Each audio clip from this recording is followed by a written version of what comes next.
Hello, people. A little bit of rain here. We haven't got enough rain here this spring. Finished the book,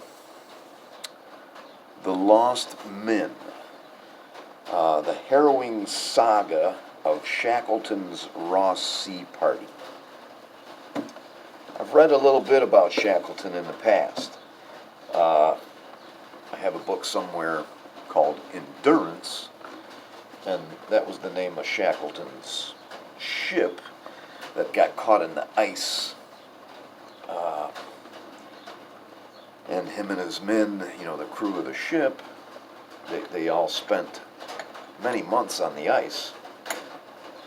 Then they went to Elephant Island, and, we should all be at least vaguely familiar with the story. But his plan, this all occurred after Scott died and after Amundsen reached the South Pole. His plan was to hike across Antarctica. And part of his plan was to have these guys on the other side of Antarctica. They were supposed to lay a series of food and fuel caches, depots, whatever you want to call it, because Shackleton and however many men he was going to take with him, they couldn't carry enough shit to go all the way across Antarctica. They wanted to get past the pole and then run into some ready-made food. So these guys went on the other side. They actually ended up hiking right in the trail where Scott died. They probably could have found the bodies if they hadn't been covered up by snow. And a couple of these guys died too. 3 of them. I don't know if I was just not paying attention or what, but I had always believed that, Shackleton didn't lose any men. Now Shackleton, on his side of the continent, he didn't lose any men. But 3 of these guys died, and they were in Shackleton's party, so really he lost 3 men. This is a very good book. Parts of it were very good. It was 286 pages. Came out in 2006. We already talked about Endurance. This was in 1914, so really, and I had read this before too, that as these guys are leaving England, the war has broke out. So Shackleton is ready to change all his plans and, volunteer for the service. I got this thing here blocking the light from the camera, and looks like it wants to tip over. They're ready to change all their plans, but the Admiralty, tells them, no, go ahead. I also read Shackleton's own version of this epic voyage that he took, and that's called South. When I bought the book, I bought this at King Book. Inside of it is something, somebody must have ordered this from Viking Press, and there's a document in there, and the thing was $25.95 when it was brand new. I paid $10 for it. There's a literary device where authors will begin a chapter with something exciting, and then they'll jump to something else, and they'll make you wait to the end of the chapter to find out what they're talking about. Sometimes I like that, sometimes I don't. This author, her name is Kelly Tyler Lewis. She only used it a couple times, and I didn't mind it at all. So, near the beginning of the book, she's talking about this, she's writing about this island where they have a wireless transmitter. And she jumps way to the end of the story and says, all of a sudden this wireless transmitter jumps to life. And she discusses the equipment that they have in there very briefly. and she says that they had a Telefunken U-47, which just jumped out at me because, and I think it's like a microphone, the Telefunken U-47. I googled it, and then Telefunken is a very old German company that makes radio equipment, and but that's not why it jumped out at me. It jumped out at me because of a Frank Zappa album, Joe's Garage, and Frank Zappa says Telefunken U-47 in the middle of the song, and I guess I never bothered to find out what it was. The part of it where it's U-47, I thought, this must be a company that's building U-boats, but it's not. It's they build radio equipment, and the song is kind of funny. Joe's Garage. Not too many people ever discuss that, but Joe's Garage is a great album. Page 54, before the Aurora, that's the ship that these guys are on. The guys that go to the Ross Sea. Shackleton is on the Endurance, and he goes to the Weddell Sea. It's page 54 before the Aurora even leaves for Antarctica. I don't like that. I want you to get to business. Get going on the story. Shackleton has left 3 weeks earlier. These guys can't communicate with each other. These guys have no idea that Shackleton never even makes it to Antarctica. The Endurance gets caught in the ice and crushed. And there's a little bit of reading I'm going to do in here. Page 59.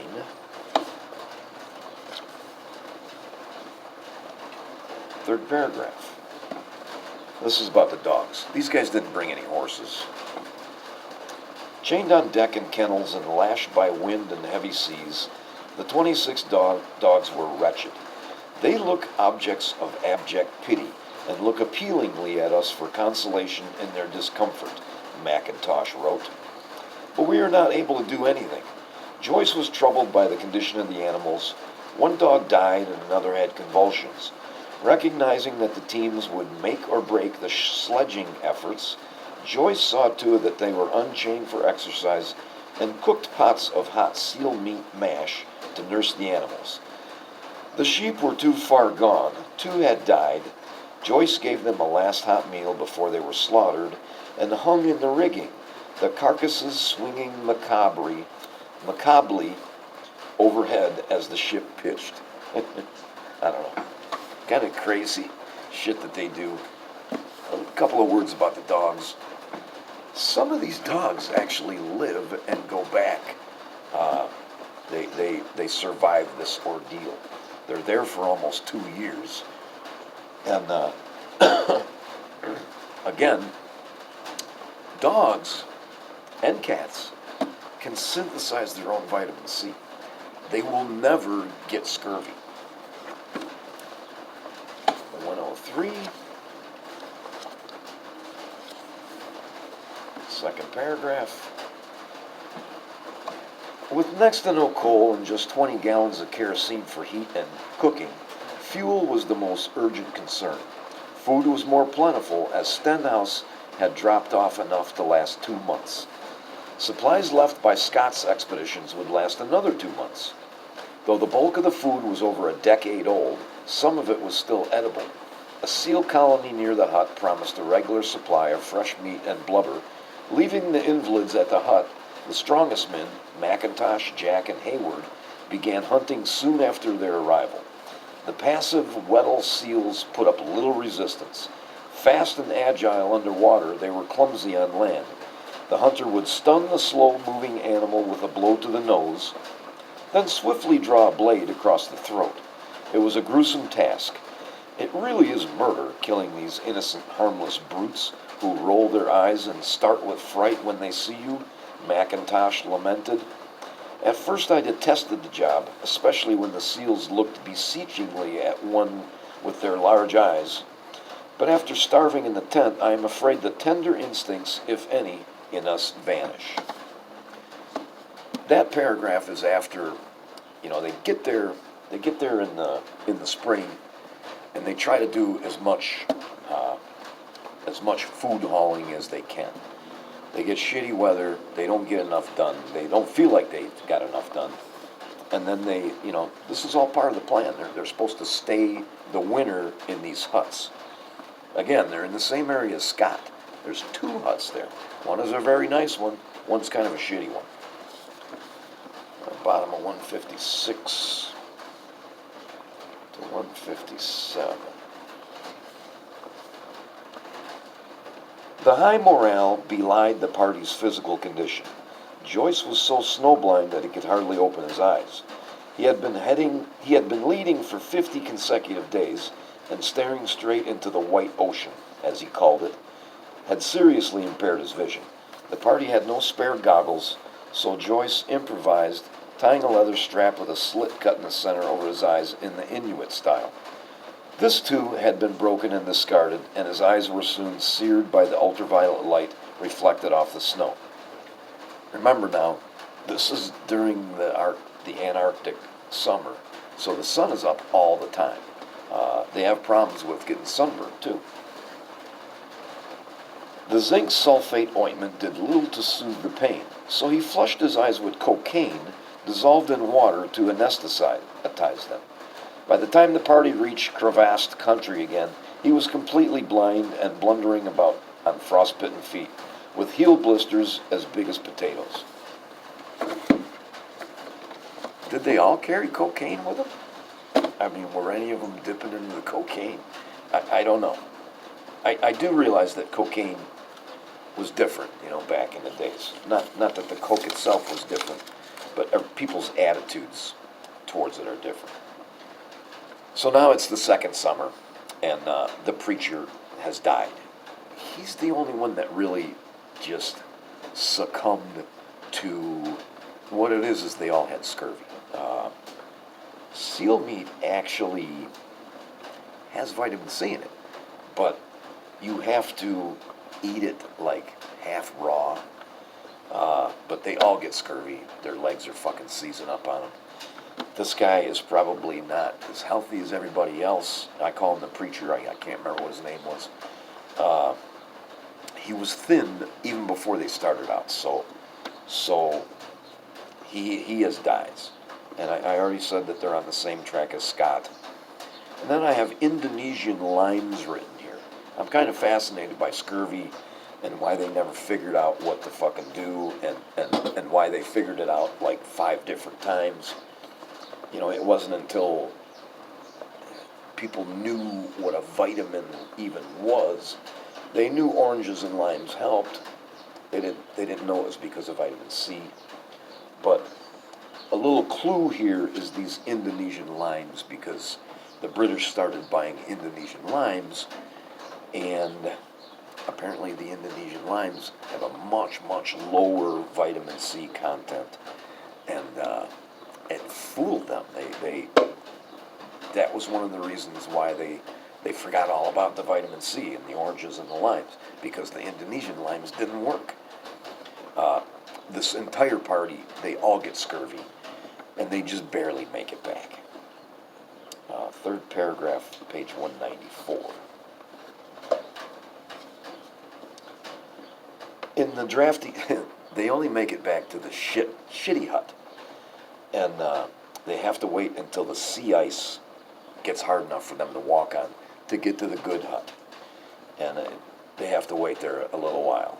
And actually, this guy McIntosh and another guy Hayward, they have scurvy really bad.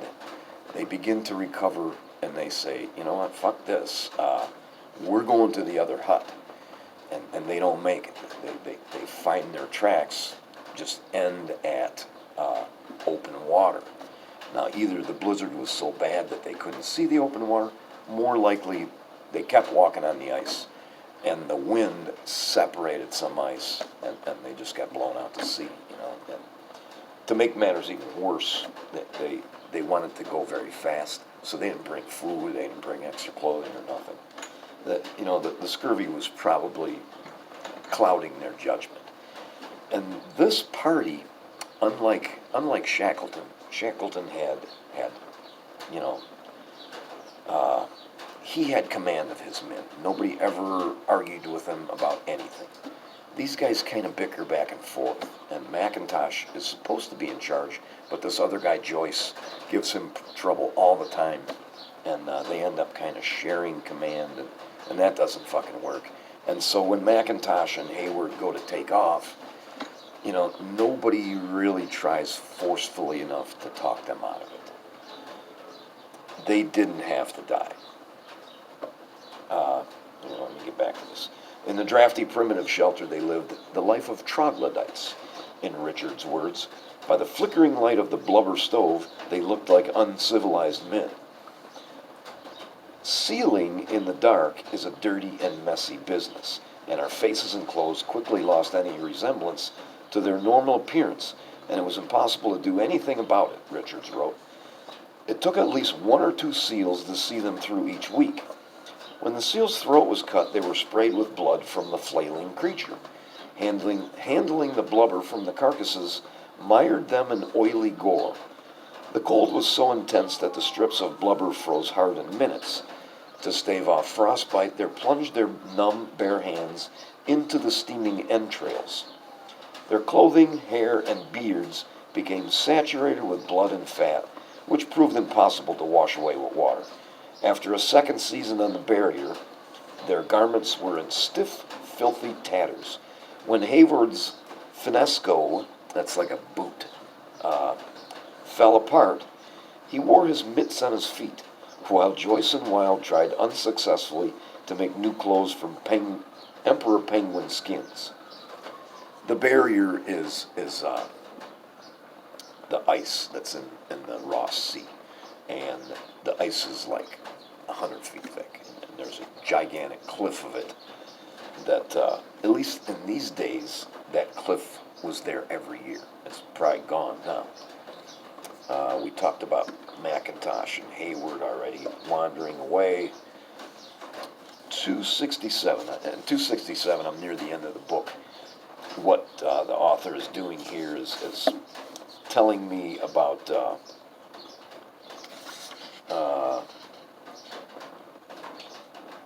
what happened to some of these guys after this. And I'm telling you, I think I wrote the wrong page down here. God damn it.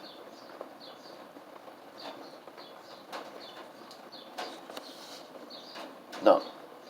Here it is. It's talking about Ernest Wild. Wild dreamed of manning the bar in his own English country pub, but he put his aspirations on hold after the war. Back among his kindred Jack Tars in the Royal Navy, serving as a petty officer aboard a mine layer in the Mediterranean, he seemed unaffected by his Antarctic ordeal. His breezy good nature endeared him to his new mates, and his outstanding performance impressed his superiors. In February 1918, he was struck down by a raging fever. The unmistakable symptoms of typhoid followed. An aggressive vaccination campaign had fortified troops against the deadly contagion, but Wild, arriving late to battle, had not been vaccinated. He died on March 10, 1918. I just thought that was interesting because of the anti-vaxxer people. Typhoid, or typhus, always did this. It's done this for thousands of years. Attacked armies in the field because of the conditions that they're living in. Napoleon's men marching back from Moscow had it really bad. So if he would have been a little bit earlier, he would have got vaccinated and he would have lived. Interesting. Thanks for watching.